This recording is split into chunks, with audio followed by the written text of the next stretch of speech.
এবং এখনকার অনেক ভণ্ড যে কবিরাজগুলো বের হয়েছে, এরা জিনকে তাবে করে নিয়ে এই জিনদের মধ্য দিয়ে মানুষের মধ্যে জাদু ছড়িয়ে দিয়েছে এবং এর ফলশ্রুতিতে বহু পরিবার ধ্বংস হয়ে যাচ্ছে। এই জাদুবিদ্যা সত্য।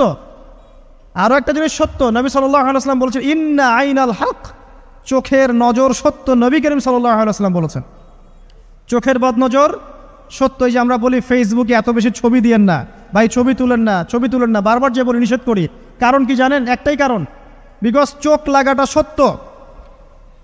মানুষের চোখ লাগে, এই কথা শুনলে অনেক মজুমদাররা হাসবে না? কথা বুঝতে পারেন নাই? কিন্তু এটা সত্য, কারণ নবী করিম সাল্লাল্লাহু আলাইহি ওয়াসাল্লাম যা বলেছেন সাদাকাল্লাহু ওয়া সাদাকা রাসূলুহুল কারীম, নবী যা বলেছেন, আল্লাহ যা বলেছেন চিরায়ত সত্য। এর বাইরে কোনো সত্য আছে? আচ্ছা দেখেন, আমি বললাম যে জাদুবিদ্যা সত্য। এই জাদুবিদ্যার চর্চা মানুষ করে, এখনও করে, এবং এই জাদু দিয়ে মানুষের ক্ষতি করার জন্যে জিনের প্রয়োজন হয়, দুষ্ট জিন। এই জিনগুলোকে মানুষ তাবে করে মানুষের ক্ষতি করার চেষ্টা করে। দেখবেন এখন গ্রামে গঞ্জে শহরে সব জায়গায় ছড়িয়ে পড়েছে না? দেখবেন, খুব সতর্ক থাকবেন। আমি পরে সলিউশন বলছি আপনাদেরকে। আরেকটা বলেছি, নবী সাল্লাল্লাহু আলাইহি ওয়াসাল্লাম বলেছেন চোখের বদনজর এমন সত্য যে একটা উটকে এই রান্নার ডেকচির মধ্যে ঢুকাই ফেলতে পারে।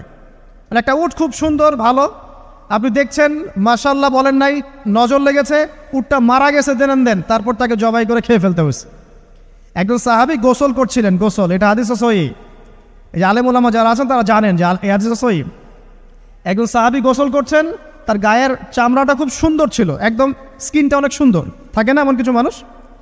আচ্ছা, এখন আরেকজন সাহাবী এই গোসল দেখছেন দূর থেকে, দেখে বলছেন যে কি চমৎকার তার শরীরের রংটা, যেন কুমারী নারীর মতো, অনেকটা এমন একটা কথা তিনি বলেছিলেন। সাথে সাথে এই সাহাবী অজ্ঞান হয়ে পড়ে গেছে। কোন সাহাবী? যিনি গোসল করছিলেন।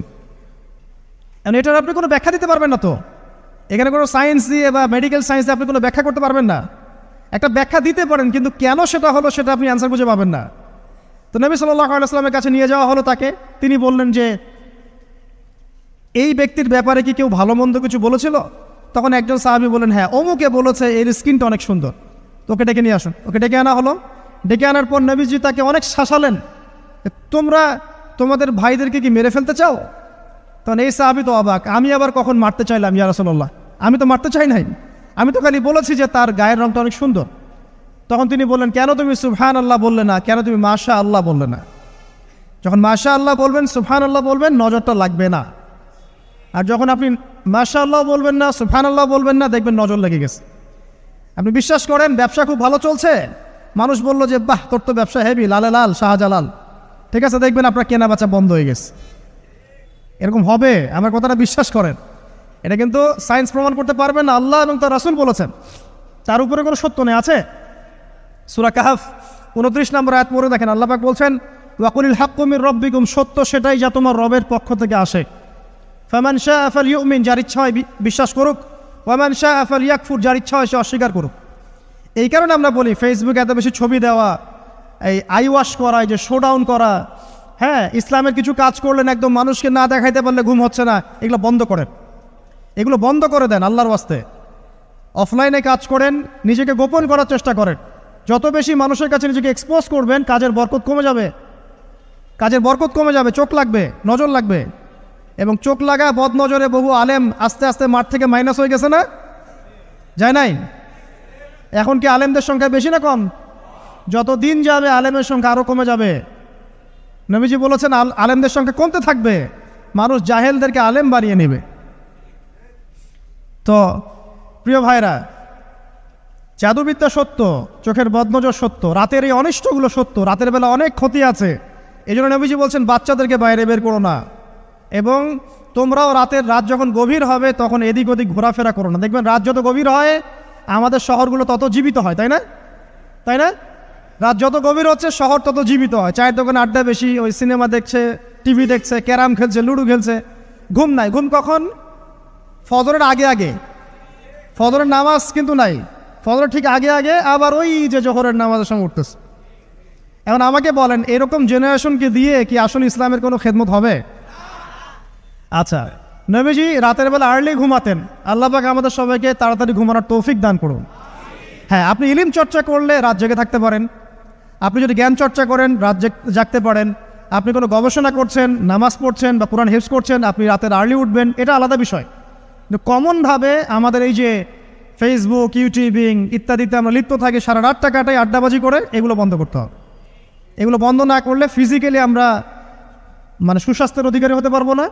সারা দিনটা আমাদের একটা অলসতার ভাবে যাবে এবং দিনের বেলা কাজগুলো ব্যাহত হবে। এতে করে আমাদের উম্মার এই পুরো বড় যে তরুণ প্রজন্ম আছে, এদেরকে আপনি সম্পদে পরিণত করতে পারবেন না।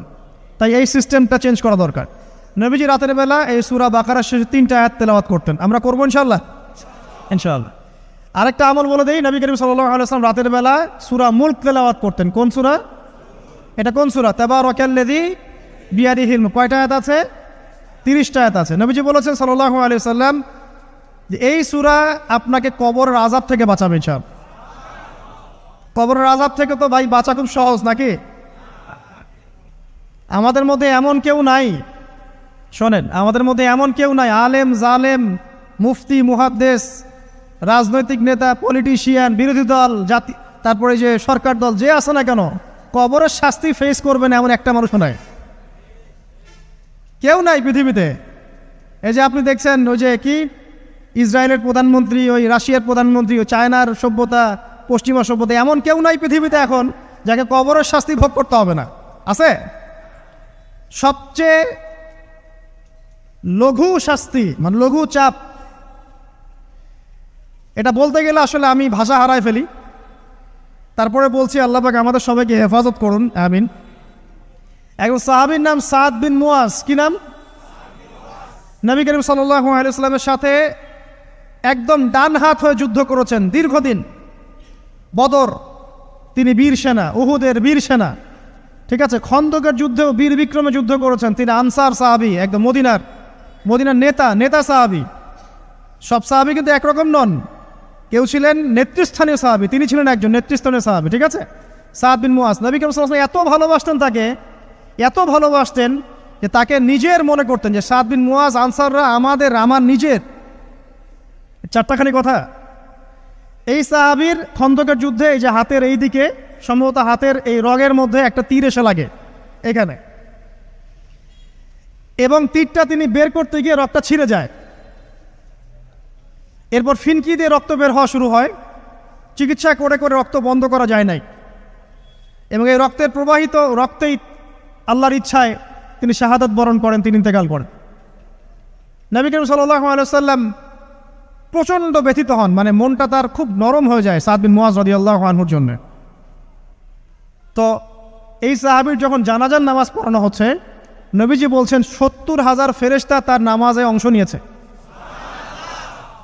আর এই সাহাবীকে যখন কবরে শোয়ানো হয়েছে, নবী করিম সাল্লাল্লাহু আলাইহি ওয়াসাল্লাম পরে জানিয়েছেন কবরের যে মৃদু চাপ, সাদ বিন মুয়াজ রাদিয়াল্লাহু আনহুর কবরেও সেই মৃদু চাপ দেওয়া হয়েছে। আমি কি বুঝাতে পারলাম ভাই? আমাদের কোনো দাম আছে এখনকার পলিটিশিয়ানদের কোনো দাম আছে? এখনকার সমাজ নেতার কোনো দাম আছে? এখনকার সুদখোরদের কোনো দাম আছে? এই ঘুষখোর দুর্নীতিবাজদের কোনো দাম আছে? আমরা যারা কাঠমোল্লা হয়ে আছি, আমাদের কোনো দাম আছে? সাদ বিন মুয়াজ রাদিয়াল্লাহু আনহু যদি কবরের শাস্তি তাকে না ছাড়ে, প্রশ্নোত্তর পর্ব তাকে না ছাড়ে, আমরা পার পাবো? নবী করিম সাল্লাল্লাহু আলাইহি ওয়াসাল্লাম বলছেন সূরা মুলক তেলাওয়াত করো রাতের বেলা, ইনশাআল্লাহ সূরা মুলকের তেলাওয়াত কবরের আযাব থেকে তোমাকে বাঁচান। আর আমাদের তো ভাই কবরে সবাই সাথে যাবে না, গার্লফ্রেন্ড যাবে না, বাপ মা ভাই বোন সবাই যাবে না। একজন ব্যক্তি সুদ খাচ্ছে, জিজ্ঞাসা করে দেখেন কেন খায়, বলবে তার সন্তানের জন্য খায়, তার বউয়ের জন্য খায়, তার মা বাবাকে দেখতে হবে তাই খায়, তাই না?